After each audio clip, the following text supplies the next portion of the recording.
Artifacts already love flooding the board, but what if every single artifact you cast suddenly turned into 2? That's exactly what Mendicant Core does best, and once the artifacts start doubling, the table starts crumbling.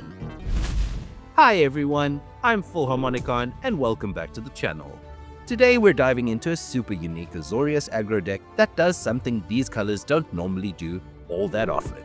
Usually, when people think Azorius, they think control, counterspells, and slowing the game down. But this commander takes things in a completely different direction. It's time to turn up the speed with Mendicant Core, Guidelight. And if you enjoy casting a whole bunch of artifacts, swarming the board with value, and eventually copying every artifact spell you cast, this deck is for you. Mendicant Core is a star 3 robot for just 2 mana, with power equal to the number of artifacts you control. It comes with Start Your Engines, meaning if you have no speed, it starts at 1, and your speed increases once each turn when an opponent loses life, up to a maximum speed of 4. And once we finally hit max speed, that's when things get really scary. Whenever you cast an artifact spell, you may pay 1 mana. If you do, you copy it, and that copy becomes a token. Suddenly, every artifact we cast becomes 2 artifacts instead. And when your deck is already built around artifact synergy, doubling your best pieces gets completely out of hand. The overall strategy is pretty straightforward. First, we want to get small evasive creatures onto the battlefield early. Then, we use those creatures to safely attack opponents and quickly unlock max speed for Mendicant. And finally, once we're online, we start flooding the board with artifact creatures and massive artifact payoffs that snowball completely out of control. If you enjoy synergy-focused commander breakdowns like this, hit subscribe because there's a lot more on the way. First up, let's talk about getting to max speed as fast as possible. These are cheap, evasive creatures that help us reliably get Mendicant online. Gingerbrute is one of the best options here. It's cheap, it has haste, and it makes itself unblockable when needed. Fugitive Droid is excellent. It can make itself unblockable whenever you cast artifacts, but it can also counter a spell targeting one of our creatures or artifacts, which gives us a little extra protection. Hope of Girapur has flying and can completely shut down a Spellslinger player for a turn if we need to. Skrelv, Defector Might, protects our important creatures by giving them X-Proof or making them harder to block. Either way, this is a fantastic utility piece. Goldforge Stoptrix protects our legendary creatures with Ward 2 while also being a reliable evasive attacker. Silver Raven and Swooping Lookout are both simple but effective 1 mana flyers. Nesting Bot is perfect here. It starts our speed counter immediately on turn 1 and can attack the very next turn to keep the momentum going. Now once we finally hit max speed, this deck starts doing crazy things. Simulacrum Synthesizer is absolutely ridiculous. Every time an artifact with mana value 3 or greater enters the battlefield, we create a construct token with power and toughness equal to our artifact count. If we end up copying the synthesizer itself, we get to spiral out of control incredibly fast. Yes please. Kappa Cannoneer gets huge almost immediately. Thanks to Improvise, it can come down for very little mana. It grows whenever artifacts enter, and it makes itself unblockable. Bronze Guardian gives all our artifact creatures Ward 2 while also becoming enormous thanks to its power scaling with our artifacts. Double Strike on top of that makes it terrifying. 2 of these at the same time is even scarier. Master of Ethereum is one of the classic artifact creature lords, buffing the entire board while also growing itself.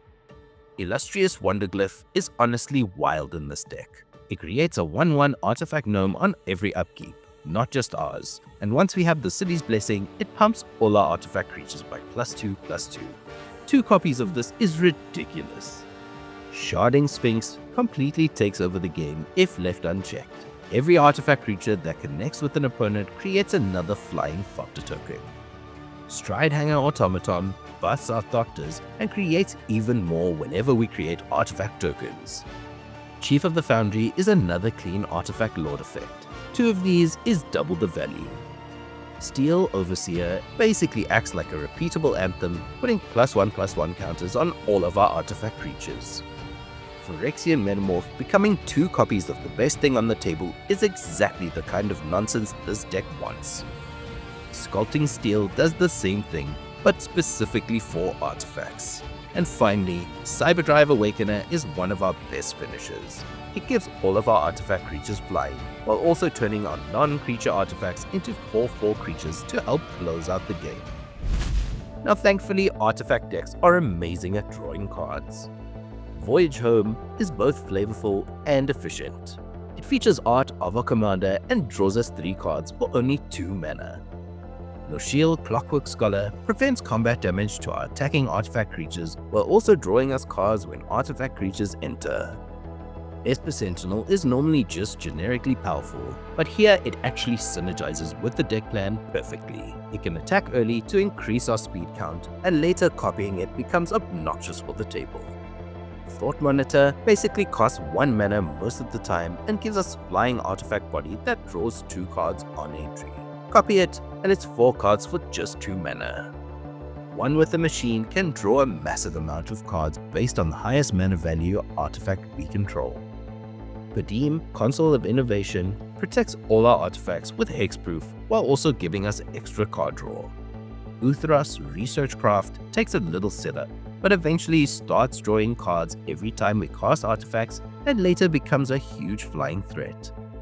Research Thief rewards us for doing what the deck already wants to do, connecting with artifact creatures.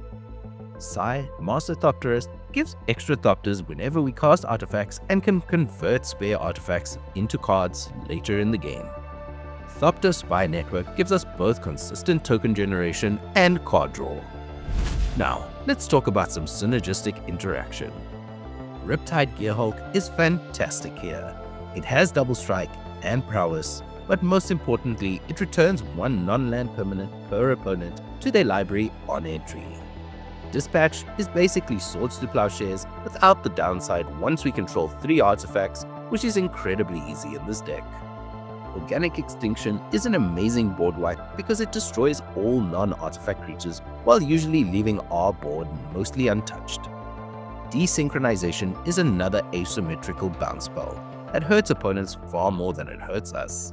And outside of those, we still get access to excellent Azorius staples like Counterspell, An Offer You Can't Refuse, and Dovin's Veto, plus premium removal like Swords to Plowshare, Path to Exile, and Generous Gift. Artifacts are one of the best places to be for ramp. Oaken Siren and Steel Swarm Operator both accelerate our mana while also helping us attack in the air to ramp up our speed. Gold Mia, Silver Mia, and Guidelight Optimizer all come down early, accelerate mana, and can occasionally sneak in damage before blockers are established.